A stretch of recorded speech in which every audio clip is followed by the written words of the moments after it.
Pathetically told the BBC he was a hard... Probably is a hard... and I think that... Oh, wash your mouth out with soap and water, the pair of you, and don't forget to put £1 in the swear jar on the way out, you pair of drunken reprobates.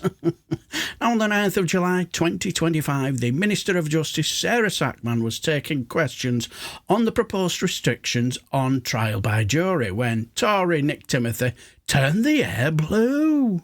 This weekend, the Prime Minister rather pathetically told the BBC he was a hard bastard, and I think members of the public would find it surprising that letting criminals out of prison early is a way of showing that he is. The Minister, not unreasonably, said she wants to have time to consider Sir Brian's recommendations, but it is the case that some things are clear-cut. So can she take this opportunity to just rule out reducing sentences by 40% for criminals who plead guilty? Minister.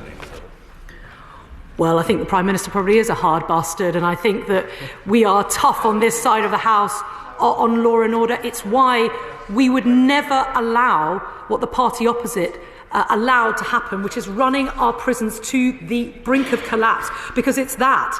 It's the fact that at the point at which we inherited the prison system, there was simply not enough places to lock up some of the most serious and dangerous criminals who perpetrated crimes in this country. It's absolutely scandalous.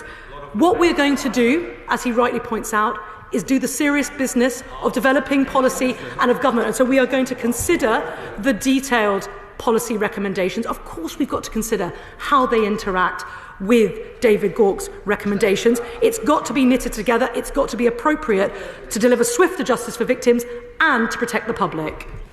Oh, matron titty, ye not. Now, I've heard the Prime Minister being called a lot of things, but never been called hard before, so I'm not sure I agree on that statement with you, Sir Keir. But let's be honest here. Who left the prisons in the utter mess that they've been in for the last 14 years, so don't think the Tories get away with this scot-free, do they? But yeah, what an odd interaction, wasn't it? But what do you guys think? Does fear run through your veins at the very thought of facing a knight of the realm called Sir Keir Starmer? Let me know down below, and I shall bid you farewell and take care, my friends.